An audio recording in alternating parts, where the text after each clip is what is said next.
ነው ገባችሁ? አንደኛ በሚስቱ እንትን በሚስቱ ሳይደሰት ምን ሳይል፣ ሁለተኛ ደግሞ ለልጆቹ ገንዘብ እየላከ ልጆቹን ሰፖርት እያደረገ ምን እያለ ሚስት እሰቡ እንግዲህ ከኢትዮጵያ ወደ አሜሪካ መደወል ማለት እኮ በጣም ከባድ ነው ወላሂ። እኔ በባለፈው አዲስ እያለሁ ከዚህ ሀገር ማለት ነው ደውዬ ከቤተሰቦች ጋር እያወራው አመናችሁም አላመናችሁም ስንት ነው የተበላሁት? $700 700 ገባችሁ? መጀመሪያ 550 ተበላው። ከዛ ደግሞ ኔክስት ደግሞ ስደውል ደግሞ $150 $700 $700ን ወደ ኢትዮጵያ ስመነዝረው ስንት ይመጣል? በ10 ሺህ በቀላሉ ልመንዝርላችሁ። በ10 ሺህ ስንት ማለት ነው? 7 ጊዜ 70 ሺህ ብር ገባችሁ? ወደ ኢትዮጵያ ማለት ነው 70 ሺህ ብር። እንግዲህ ነፂ ከአሜሪካ ከኢትዮጵያ ወደ አሜሪካ ቀጥታ እየደወለ ከልጆቹ ጋር የሚያወራ ከሆነ ደግሞ እሰቡት። ግን ከባለቤቱ ጋር አይደለም፣ እዚህ ጋር እንድታሰብሩበት ከልጆቹ ጋር። ሁለተኛ ደግሞ የዛሬ 4 ዓመት ኢትዮጵያ ሂዳ እያለሽ ነፂ ልጆቹን ብቻ ነው እንጂ ያገኘ እሷን አላገኛትም። ማናቱ ምንድነው? እሷና እሱ ሪሌሽን የላቸውም። ገባችሁ? ግንኙነታቸው ከተታተው በጣም ቆይተዋል። ገባችሁ? ግን እዚህ ጋር ምንድነው እሷ እያለች ያለችው ነፂ ከተለያየ ሰው ጋር እንደሚሄድ፣ ከተለያየ ሴት ጋር እንደሚተኛ፣ ከተለያየ ሴት ጋር እንደሚያደር አድርጋ አውርታለሽ። በጣም ባለየንሽ። ምክንያቱም እንዲው ቢሆን ራሱ እንኳን ያልሆነውን ቢሆን ራሱ አትደብቂም፣ አትሸፍኝም። አንቺ እኮ እዚህ እርግጠኛ ነኝ ብቻሽን አይደለም የምትኖሪው። 4-5 ዓመት ብቻሽን አትኖሪም። እርግጠኛ ጓደኛ ይኖርሻል። ጓደኛ ከኢትዮጵያ ገንዘብ እያስላክሽ ግን ከዚህ ደልቀቅ ብለሽ ትኖሪያለሽ። ገባችሁ? ሁለተኛ ደግሞ በጣም ባለየ ናት ያልኩበት ምክንያት ምን እንደሆነ ታውቃላችሁ? የሚዲያ ሽፋን ማግኘት ትፈልጋለች። በነፂ ሞት ራሱ አላዘነችም። በነፂነት ሞት አይታችኋት ከሆነ እንደዚህ ብላ ካሜራ እየተቆጣጠረች ነበር። ማናቱ ምንድነው? ትክክለኛ አልቅሳ ሰው ማስለቀስ እያለባት እሷ ግን ፊቷን ተሸፍና እንደዚህ ብላ እኔ ራሱ እስከሚገርመኝ ድረስ ማለት ነው። እና የነፂ እውነት ግን ተደብቆ መቅረት የለበትም። ከዚህ በላይ መውጣት አለበት። ለምን? የተለያየ ነገር እየወጣ ስለሆነ የነፂ በቃ የነፂ ህይወት ለሌላ አርቲስቶችም እንዳይደገም የነፂ ህይወት ለሌላው ሰው ማስተማሪያ መሆን አለበት። ገባችሁ? ምክንያቱም በነፂ ስም እየተነገደበት ነው። ኢቢኤስም ማንም እየነገዱበት ነው። ምክንያቱም እነሱ ብለው ያሉት ምንድነው? የሻማ ማብራት ብለው ነው ከዛ በኋላ ወደ ልመና ያዞሩት። እና እውነት ለመናገር በጣም ያሳዝናል። ሁለተኛው ነገር በዛኛ በኩል ለምሳሌ ያክል አስናቀ ንጉሴ ሁለተኛ ሚስቱ እንዳልክ የተሰራው ፕሮግራም ትክክል አይደለም፣ ያለው እውነት ይሄ ነው ከተባለ ኑና እኩል ነገሩን አብረን እናጥራ። እውነት አላችሁ። ከአስናቀ ጋር አውርቻለሁ። የሚገርም እውነት ነው የነገረኝ። ያንን እውነት ግን ለእኔ ብቻ ቢነግረው ትርጉም የለውም። ናና አብረን ወደ ምን እናጥራው? ወደ ሚዲያ እናምጣና እናጥራ። አብረን በደንብ እናጥራ። አብረን እናጥራውና ክሊር ሲሆን መስመር ይዛል ማለት ነው። ይሄ ነው መሆን ያለበት። ስለዚህ ህዝቡ የተቆረጠች ቪዲዮ አይቶ ባይወሰን ሙሉ ታሪኩን ቢመለከተው ኤምፓቲ ቢኖራቸው ቢረዱት የነሱ ሀዘን ቢረዱት በጣም የሚገርም ነገር እኮ ነው የተናገረው ወንድሙ። እኔ ወንድሜን ያጣሁት አንተ የምታደንቀው ሰው ነው ያጣኸው ነው ያለኝ እኮ። አየሽው? የማደንቃቸው ሰዎች እኮ ሞተዋል፣ እረስቻቸዋለሁኝ። በጣም ብዙ ማደንቃቸው ሰዎች ሞተው እረስቻቸዋለሁኝ። የእኔ የቅርብ የሆነችው እናቴ ግን ሞታ ዛሬ ማስታውሳታለሁ። ዛሬም ስተኛ እኮ ያመኛል። ዛሬም ህመሙ አለ ውስጤ። ኦኬ። ስለዚህ የቅርባችሁ ሲሆን ሌላ ታሪክ ነው። ወንድሞቹ ከኢትዮጵያውያኖች በላይ ተጎድቷል። ከአድናቂዎቹ በላይ የተጎዱት ወንድሞች ናቸው። ቤተሰብ ነው። ለምንድነው ከገንዘብ ጋር የምናገናኘው? ለምንድነው ከብር ጋር የምናገናኘው? በተአምር አይደለም። ስለዚህ ፕሮግራሙን ከመጀመሪያ እስከ መጨረሻ ይስሙትና የገባቸውን እውነት ይናገሩ። ኃላፊነቱን ለህዝብ ሰጥቻለሁኝ። እኔ ግን እውነታው ይሄ ነው። በቅድዬ በዚህ መንፈስ ነገሮችን እንመልከተው። ባላንስ ለማድረግ እኔ ዝግጁ ነኝ። ይምጡ፣ ቁጭ ብለን እውነት እናጥራ። እኔ የሚሰማኝ ነገር ልንገርሽ። ማነው አስናቀም ሆነ ሚስቱ ሌላ ጣቢያ ላይ ሌላ ፕሮግራም ላይ ሄደው የኛ እውነት ይሄ ነው ቢሉ አይገባኝም። ለምን መሰለሽ? እኔ ጋር በቂ የሆነ መረጃ አለ። ማለት ዝም ብዬ አይደለም ማውራው፣ በቂ ማስረጃ ይዤ ነው ማውራው። የምጠይቃቸው 10,000 ጥያቄ አለ። ብዙ የምጠይቃቸው ጥያቄ አለ። በደንብ የተረዳሁትና የገባኝ እውነት አለ። ክሊር ለማድረግ ይመቸናል ብዬ አስባለሁኝ እና ይምጡ፣ ዝግጁ ነኝ። በደንብ ክሊር እናደርገዋለን ማለት ነው። ሰላም ውድ ወዳጆቼ፣ ሰብስክራይብ አድርጋችሁ ማየትን አልዘነጋችሁም። እንዴት ነበር ፕሮግራሙ? ታዲያ የመቅዲ ሚዲያ ዩቲዩብ ቻናልን ሰብስክራይብ፣ ላይክ እና ሼር በማድረግ ቤተሰብ ይሁኑ። የመጨረሻ ጥያቄ ልጠይቅህ፣ እረፍት ሰጠህ ሆይ? አንዳንድ እውነት እንደ ሰው ባላቀው ብለህ ትመኛለህ። እውነት ሁሉ ባንሰማው ባናቀው፣ ከዛ ደግሞ የነፂ እውነት እንዳልከው የምታውቀው ትንሽ ደግሞ ቅርበት ያለ ሰው ሲሆን ያማል፣ ሰላም ረፍት ይነሳል። ፕሮግራሙ ከተለቀቀ በኋላ እንዳልክ እንደ ሰው እረፍት ሰጠህ ወይስ እንኳን አረኩት አልክ ወይስ ባላረገው አልክ ወይስ ቀጣዩ ነገር አስፈራ፣ ፍርሃት አለ፣ ጀግንነት ምንድን ነው እየተሰማ ያለው እንደ ሰው? ቴዎድሮስ ተክለአረጋይ ምን አለኝ መሰለሽ? ይቅርታ አልጠይቅ፣ ድንገት ሜንሽን ማድረግ ከሌለብኝ በጣም ይቅርታ። እኔ እንዳልክ ባይወጣ ብዬ ሳስብ ነበረ። ከኔ ጋር እንዳይወጣ በጣም ተነጋግረናል። አይወጣ በጀርባን ጨርሰው ተባብለን በጣም ተነጋግረናል። ግን አንዳንድ እውነት ለካ መውጣት አለበት። እንኳን አወጣ ዋለ እንኳን አንዳንድ እውነት ለካ ለምንድን ነው ዝም የምንለው ብዬ እንድጠይቅ አደረገኝ። እንኳን ወጣ። ቴዲ ትልቅ ጋዜጠኛ ነው፣ ይታወቃል፣ በመመዘን ይታወቃል። ሚዛናዊ ሆኖ አይፈራም፣ ደፋር ነው። አስፈላጊ ከሆነ ለምን እንደዚህ አልክ ብሎ ሊቀጠቅጠኝ ሁላ የሚችል ሰው ነው፣ ደፋር ሰው ነው፣ ይታወቃል። እና እንዳታወጣው፣ ይሄን ቁረጥ፣ ይሄን አድርግ እያለኝ ነበረ። መጨረሻ ላይ ግን ሙሉ ፕሮግራሙን ለመጀመሪያ ጊዜ 2:30 ቁጭ ቢያየሁትኝ ፕሮግራም ያንተን ፕሮግራም ነው አለኝ። ሳየው ግን ደግ አደረግ፣ እንኳን አወጣኸው፣ አንዳንድ እውነት ለካ መውጣት አለበት አለኝ። የሚዲያ ባለሙያዎች በጣም ብዙ የሚዲያ ባለሙያዎች ደውለውልኝ እንዳልክ በድፍረትህ በጣም እናመሰግናለን፣ ደፋር ሆነ ስላወጣው እናመሰግናለን። ይህንን እውነት እኛ ድሮ ነው የምናግረው፣ ከመጀመሪያው ቀን ጀምሮ ሲከነክነን የነበረውን እውነት ስላወጣ እናመሰግናለን ያሉ ብዙ የሚዲያ ሰዎች አሉ። ከሁሉም በላይ ግን አንድ የነፂ በጣም የቅርብ ጓደኛ ደውላ ምን አለች መሰለሽ? በጣም ተደስቻለሁ፣ በጣም አመሰግናለሁ። አሁን ምን እያደረኩ እንደሆነ ታውቃለህ አለች። ቲያትር እያየሁ ነው፣ እረፍት ተሰማኝ። ለመጀመሪያ ጊዜ ጓደኛዬ ነፂ ከሞተ ቀን ጀምሮ ዛሬ ገና አረፍኳለች፣ እረፍት ተሰማኝ፣ በጣም አመሰግናለሁ። ምክንያቱም የሚያመኝን እውነት ይዤ መቃብሩ ላይ ደጋግሜ ያልቅሻለሁ አለች። ደጋግሜ ነው ያለቀስኩት፣ እግዚአብሔር ይስጥልኝ፣ በጣም አመሰግናለሁ አለች።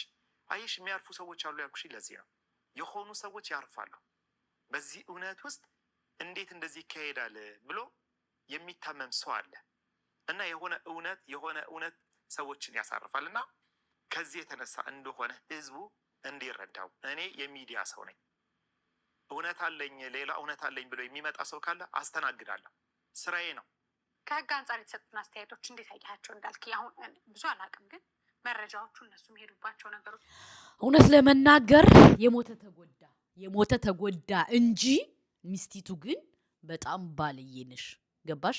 ምክንያቱም ከዚህ ከሌላ ሰው ጋር እየተላላሽ እዛ ትዳሬ ምኔ ብለሽ ማስመሰሉ በጣም ያስጠላል። ሴት ሆነሽ ደግሞ እኔ ምን አለ ባልሽ ኖሮ አንቺም ነው ያልኩት። ምክንያቱም ልጆቹ ይጎዳሉ እንጂ በጣም አንቺ ባልዬ ነሽ። በሁለተኛ ደረጃ ደግሞ ኦፍኮርስ ቤተሰብ ነው የሚጎዳው። ቤተሰብ ኢትዮጵያ ነው ያለው። እዚህ አሜሪካ ሀገር ግን ማንም ለማንም ዘወር ብሎ ስለማይ ልጆቹ አይጎዱም ውዶቼ።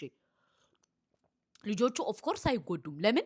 ከዚህ ሀገር ሁሉም ሰው ሩጫ ለራስ ነው እንጂ ከሰው ጋር እንደዚህ እንትን የምታረጉበት ጊዜ የለም። እዚህ ሀገር ኑሮ ለማሸነፍ ሁሉ ሰው ገንዘብ እንዴት ማግኘት እንዳለበት ነው የሚሮጠው ማለት ነው። እዚህ ልጆቹ ምንም አይጎዱም። ገባችሁ? እህትና ወንድም ግን ኦፍኮርስ ይጎዳል። ተረዳችሁ? ምክንያቱም እኛ እዚህ ሀገር ስላለው ነገር ስለምናቅ ማንም ለማንም እዚህ ሀገር ማንም አያገባውም። ገባችሁ? ሁሉም ሰው የራሱን አመለካከት የራሱን ኑሮ ለማሸነፍ ነው የሚሮጥ እንጂ ማን እንደዚህ ያደረገ አይልም። ገባችሁ? ስለዚህ ልጆቹ ሳይሆን የሚጎዱት ያለው ኢትዮጵያ ያሉት ቤተሰቦች ናቸው። በሁለተኛ ደረጃ ደግሞ በጣም ግራ ከገባኝ እንዴት ነው አንቺ አስችሎሽ ባልሽ ሐኪም ቤት ተኝቶ እንዴት ነው ሄደሽ እማታዩ? አሁን አንቺ ሚስት ነሽ ወይስ ድስት ነሽ? ባለዬ ስለሆንሽ ነው እንጂ ከዚህ ሀገር ሰው ከሌላችሁ ኦፍኮርስ ነርሶች አሉ። በጣም ከባድ ነው እዚህ ሀገር ባይዘው ስትታመሙ እና እኛውን እዚህ ሀገር ሰው ከታመመ ሂደን እንጠይቃለን ሐኪም ቤት ላይ ሰው የሆነ ሰው ታመመ ከተባለ እንሄዳለን። ለምን ነገ ወዲያ እኛ ብንታመም እነዛ ሰዎች መጥተው እንዲያዩን። ግን አንቺ ግን ለሰው ሳትናገር ምንሳቲ ነርሶች ሄደው ያዩታል። አንቺ የራስሽን ፍቅር ላይ ላይፍ ላይ ነሽ እና አንቺ እናት ሳትሆኝ እበት ነሽ። ሚስትም ሳትሆኝ ድስት ነው መባል ያለብሽ። ምክንያቱም ለትዳርሽ ክብር የሌለሽ ሴት ነሽ። ለትዳርሽ ክብር ቢኖርሽማ ባልሽን ተንከባክበሽ አሜሪካ መታከም እየቻለ በነፃ ምን ማለት እየቻለ ብዙ ነገር ማድረግ እየቻለ ህንድ ሂዶ አይታከምም ነበር። እና ውዶቼ ማለት ነው በጣም ሚስቲቱ በጣም አስመሳይ ናት። ባሌ የልጅነት ባሌ ምናምን ስትይ ራሱ እኔማ የጠረጠረ ተመነጠረ። እንደዚህ ብለሽ ስታለቅሽ ነው እርጉም ክፋተኛ ክፉ መሆንሽን ያወቅኩት። ክፉ ምክንያቱም አንቺ የምትፈልጊው በሶሻል ሚዲያ ላይ እንትን ነው በቃ አለ አይደለ እንደዚህ ብለሽ ማን ቀረጸ ማን አለቀሰ ማን አላለቀሰ። ግን አንቺ የልጆችሽ አባት ቢያምሽ ኖሮ እንደዛ ብለሽ አይደለም ሚዲያ የፈለገ ብለሽ እኮ አላለቀሽም። ቁጭ ብለሽ ሰይጣን ይመስል አንቺ ሰይጣን ማለት ነው እንዲህ ብለሽ ነበር እንትን ስትይ ነበር። እኔ ከምሬ ነው የምነግርሽ ልጆቹ ባይኖሩ ማለት ነው እንረግጥሽ ነበር። ግን ምን ዋጋ አለው? ልጆች አሉ። ግን በጣም ባለየ ነሽ፣ ለትዳርሽ ክብር የሌለሽ የወረድሽ ውራጅ ነሽ። አለቀ ደቀቀ። ምክንያቱም እኛ የኢትዮጵያዊ እንደዚህ አይደለም አስተዳደጋችን። እንኳን ባልሽ ይቅርና የማናቀው ሰው ሲሞት ራሱ እንዴት እንደምናለቅስ። አንቺ ግን በጣም ባለየ ነሽ። ሁለተኛ ደግሞ ለነፂ ሚስት የምታሽቃብጡ ሰዎች አሉ። ስርዓት አድርጉ። ገባችሁ? ስራ ነው ስራ ቢሆንማ እሱ ለምን ከኢትዮጵያ ስነስቶ ወደዚህ ገንዘብ ይልክላታል? በደንብ አድርጋችሁ እኔ ቢሆንስ ልጄ ቢሆንስ ቤተሰቤ ቢሆንስ ነፂ ወንድሜ ቢሆንስ የወንድሜ ሚስት እንደዚህ ብታረገኝስ ብላችሁ እሰቡ።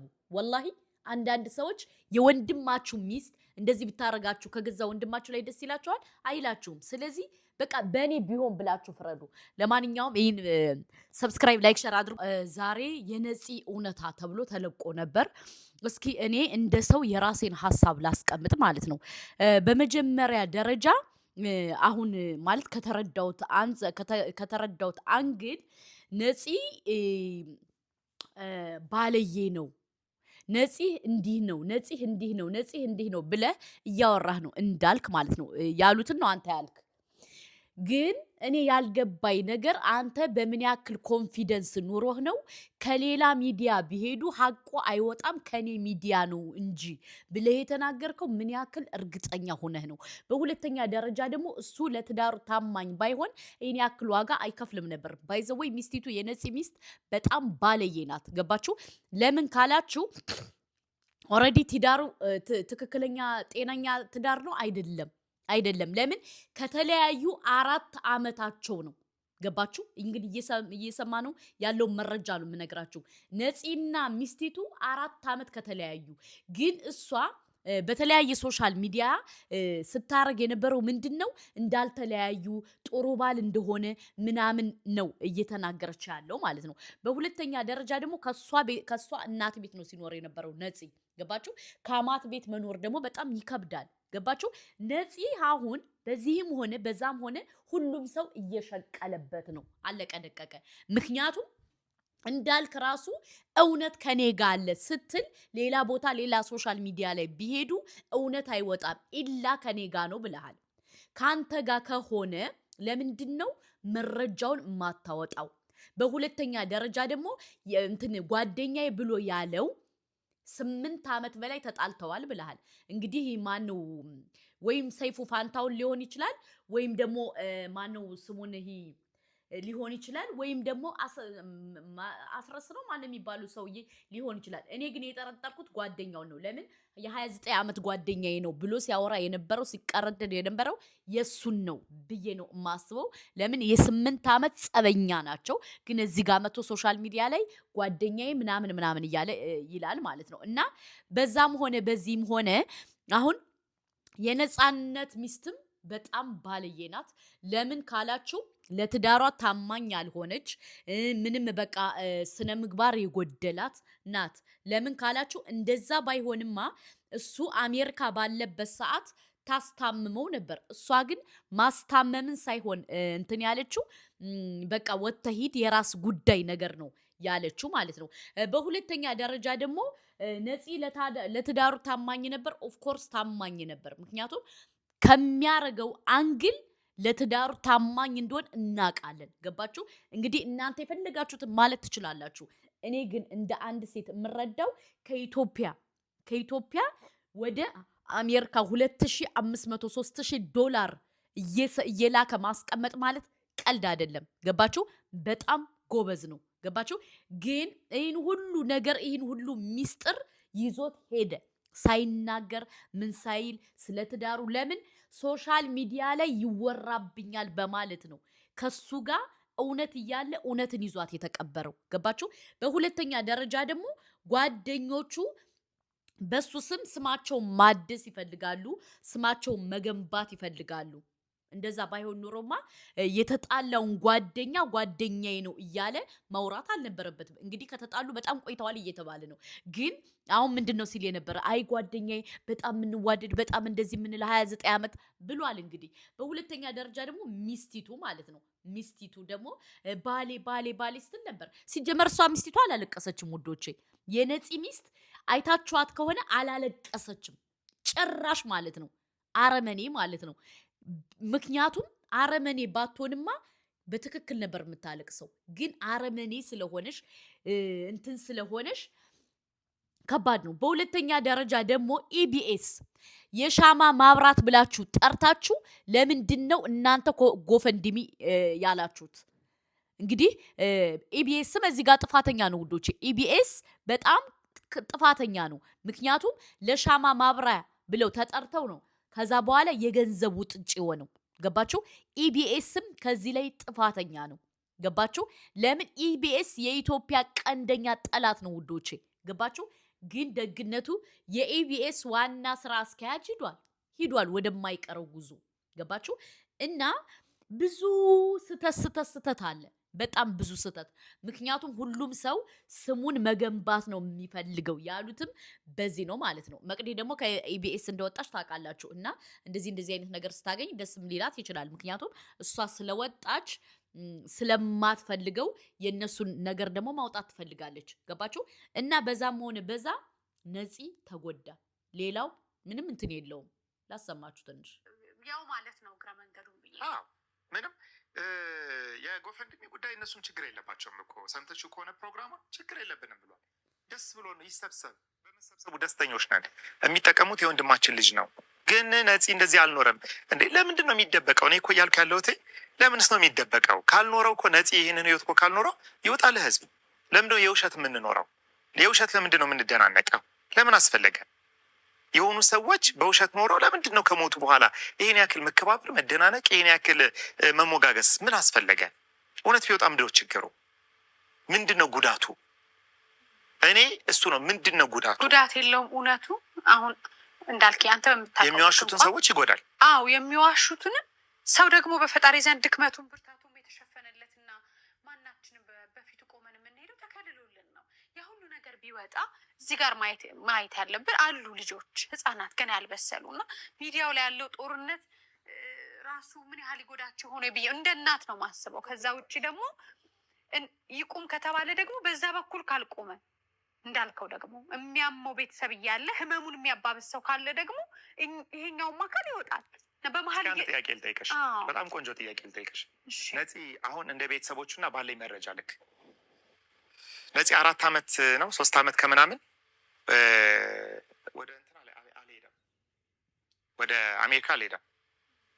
ልጆቹ አይተውት አያውቁም። እዚህ ሲመጣ ነው ለቫኬሽን ሲመጣ ነው ያገኙት ለብቻው ነው አይደለም? ልጆች ዱ ዩ ቲንክ የማያውቁ ነው የሚመስልሽ? በቤት ውስጥ ያለውን ችግር፣ በቤት ውስጥ ያለውን ስፔሻሊ ደግሞ የአሜሪካን ልጅ ደግሞ አስቢው። አሜሪካ ውስጥ የሚኖር ልጅ፣ አሜሪካ ውስጥ ያደገ ልጅ ኦኬ፣ በቤት ውስጥ ያለውን ስሜት ነው፣ በቤት ውስጥ የሚካሄደውን ነገር ዱ ዩ ቲንክ አያውቁም? በደንብ ነው የሚያውቁት፣ ያውቁታል። ማወቅ ያለባቸውን ያክል ያውቃሉ የሚል እምነት አለኝ። ኦኬ፣ እዚህ ላይ አንድ ትልቅ ነገር መታየት ያለበት ነገር ምንድን ነው? እነዚህ ልጆች አባታቸውን ለ4 ዓመት ከእናታቸው ጋር ባለ ግንኙነት አላገኙት። 4 ዓመት ማለት ትንሹ ልጁ እንግዲህ እድሜዋ ከ10 ዓመት በታች ሆኖ ማለት ነው አይደለም? ሊሆን የሚችለው በጣም ህፃን ሆና ነው የሚሆነው ማለት ነው። ሰው ድምፅ፣ ንግግር፣ በቋንቋ በቴክስት በምናምን በሆነ ነገር በቪዲዮ ኮል ዲስታንስ ሪሌሽንሽፕ እንኳ አለ ቢባል ዲስታንስ ሪሌሽንሽፑ ጤናማ እንዳልሆነ ልጆች የሚረዱበት የራሱ የሆነ መንገድ አለ። የራሱ ያውቁታል፣ በቃ በደንብ ያውቁታል። ኢንቫይሮንመንት በደንብ ነው ዲዘርን የሚያደርጉት ልጆች። ባይዘወት መቼም ልጆች አሉሽ አይደለ? ልጅ አለሽ። በጣም አስቸጋሪ ኦኬ ነው። አንቺ ከባለቤትሽ ጋር ባለሽ ግጭትና አለመግባባት በሚፈጠርበት ጊዜ ዲዘርን ያደርጉ በደንብ ነው ዲዘርን ያደርጉ በደንብ ያውቁታል፣ ፊል ያደርጉታል፣ ይረዱታል። 4 እና 5 ዓመት ሲሆን ከነሱ ጋር ምን አይነት አባት እንደነበር ታውቂያለሽ? ነፂ ብር ይሄ በዋትስአፕ ኮል ላይ ሲያወራቸው ድንገት ሰው ቢደውል የዋትስአፕ ኮል ይቋረጣል አይደለ? በኢንተርኔት አያወራቸውም ነበር ልጆቹን። ይሄ አሁን ቺንትኗ ቮልት ከመምጣቱ በፊት ማለት ነው። ምን ነበር የሚያደርገው? የብር ሞልቶ በብር ገባሽ በየጊዜው መስመር ከጀመረበት በኋላ ደግሞ በደንብ ጊዜ ወስዶ ነበር በዳይሬክት ኮል ነበር የሚያወራቸው። ልጆቹ ምን ያክል እንደሚወድ አስቢ። እያንዳንዷ ቀን ላይ እያንዳንዷ ሰዓት ላይ ህይወት በጣም በጣም ኢንቮልቭድ ማለት ነው። ፋሚሊው ላይ ልጆቹ ላይ ኦኬ። ሚስቱ ላይ ነበር ወይ? እሱም ሚስቱ ትመልስ። እኛ እስካለ መረጃ ግን ከልጆቹ ጋር በጣም የሚገርም ግንኙነት ነበረው። አይ ከኔ ጋርም ነበረው ከተባለ ለከፈለለትም ነገር ቀጣይ ምንድን ነው ሊሆን የሚችለው? አሁን አንተ እንዳልከው የእናንተ ተቋም መረጃዎችን ሰብስቦ ይዞ መቼም ግብ አለ፣ አላማ አለ። መጨረሻው አንዴ አደባባይ ወጣ፣ አንዴ አንተ እጅ ላይ መረጃውን ሰበሰብ ያስከው። ከዚህ በኋላም እንዳልከው በሩ ክፍት ነው። ሌሎችም ሰዎች መጥተው ቢነጋገሩ መድረካችሁ ክፍት ነው። እርቅ ማዕድ መጨረሻ ላይ ግን ወዴት ነው የሚሄደው? አሁን ምን ላይ ነው ያለው? ምን ይጠብቅ ሰው? ምክንያቱም አንዴ ሰተነዋል አይደል? አሁን ነገሮች ባይወጡ እሺ፣ በእርግጠኝነት ከኛ ሾው በኋላ ሌላ የቴሌቪዥን ጣቢያ ላይ ደግሞ ሌሎች ሰዎች መልስ ይሰጣሉ። እሱ ከሆነ እንዴት ነው የሚሆነው? ነገሩ ወዴት ነው የሚሄደው? ምንድን ነው መጨረሻው? ያሰብክበት አላማና ግቡ እውነቱ በትክክል ይወጣል ወይስ በመሀል ምንድን ነው እያደረጋችሁ? የመጀመሪያው ነገር ህዝብ እንዲረዳው የምንፈልገው ነገር ኢምፓቲ የሚባል ነገር አለ ማለት ሰዎች በእነዛ ሰዎች ቦታ ላይ ሆነው ችግሮቻቸውን መረዳት ቢችሉ። ለምሳሌ ያክል ቤተሰቦቹ መጥተው አዝነናል፣ ተጎድተናል፣ ወንድማችን በሞቱ ይሄን አተናል። እንግዲህ አስባችኋል። ሚስቲቱና የነፃነት ሚስትና ነፃነት ምንም አይነት ሪሌሽን የላቸውም። ገባችሁ? እሷ ግን ነፃነት ባሌ፣ ፍቅር፣ እንደዚህ ውዴ፣ እንደዚህ እያስመሰለች ነበር ሶሻል ሚዲያ ላይ። ለምን? ለገንዘብ፣ ለጎፌንድሚ እንዲያው ሲሉ ህመማቸውን አንደርስታንድ አድርገን በእነሱ ቦታ ላይ ሆነን ችግሩን ለመረዳት መሞከር አለበት። መጀመሪያ ህዝቡንም ጠይቀው ይሄንን ነው። ወንድሞቹን እህቶቹን የመጀመሪያ ተጎጂዎች ናቸው። በነገራችን ላይ እደግመዋለሁ፣ የመጀመሪያዎቹ ተጎጂዎች ወንድምና እህቶቹ ናቸው። ወንድምና እህቶቹ ለምን ካልች ወንድምና እህቶቹ እለት እለት አጠገባቸው ነበሩ። ልጆቹ ይቀጥላሉ። ልጆቹ እንዴት ልጆቹ ሁለተኛ ሆኑ የሚል ጥያቄ አይምሮ ላይ እሱን ያለው ሊፈጠር ይችላል። ወንድም ሆነ ከባለቤትና ከልጅ በጣም ጥሩ። ሁለተኛ ሊሆን የሚችለው ከልጆቹ ጋር የነበራቸው ግንኙነት ልጆቹ በጣም የሚወድ አባት ነው እንደነገርኩሽ፣ በጣም የሚያፈቅር አባት ነው። በጣም የሚያፈቅር አባት ነው። በጣም በተቻለው አቅም ይጠብቃቸው ነበረ። ይሄ አሁን ሚዲያ ላይ የተካሄደ ያለው ነገር ግን አየሽው ተጎጂዎች ናቸው ያልኩሽ ያሉት ኢትዮጵያ ውስጥ አዞን ሆነው በጣም ብዙ ሰው የሚያገኛቸው እለት እለት ከነገርየው ጋር የሚጋፈጡት ወንድም እናቶች ስለሆኑ ነው። አሁን ነገርየው ቤተሰብ የልጆቹ አንሰው አይደለም፣ ልብ አድርጎ ስለሚያንሱ አይደለም። ነገር ግን እለት ልክ ከበራቸው ሲወጡ ከማህበረሰብ ጋር የሚገናኙት ቤተሰቦቹ ናቸው፣ ወንድም እናቶቹ ናቸው። ከሀዘኑ ጋር ፊት ለፊት ትሪገር የሚያደርጋቸው መዓት ነገር አለ። ልጆቹን የሚያደርጋቸው ነገር አለ ወይ? ነፃነትን በማያውቀው ትውልድ ውስጥ ነው የሚያድጉት። አባታቸውን በማያውቀው ትውልድ ውስጥ ነው የሚያድጉ ልጆቹ። ግልጽ ነው። የልጆቹ ነገር እያሳነስኩ አይደለም፣ ልብ እንድታደርጉልኝ እፈልጋለሁ። አይደለም፣ በተአምር አይደለም፣ አደራችሁን አይደለም። የኔ ፖይንት ምንድን ነው እያልኩ ያሉት እነዚህ ሰዎች ግን ወደ ማህበረሰቡ እለት ሲል ወንድም ሆነ አይተሽዋል። እራሱ ነፃነትን ነው የሚመስለው። አሁን ምን ማለት ጀመረ? አይደለሁም ማለት ጀመረ። ወንድም ሆነ አይደለሁም ማለት ጀመረ። አየሽው ምን ያክል ጫና እየደረሰበት እንደሆነ፣ ምን ያክል እየተጎዳ ነው ያለው። መኖር እያቃታቸው ነው። ስለዚህ ሰዎች መጀመሪያ ይሄንን እንዲረዱት እንፈልጋለን። ከባድ ነው ወላሂ፣ በጣም ያሳዝናል። በጣም ማለት ነው። እኔ በጣም ነው ያሳዝናል።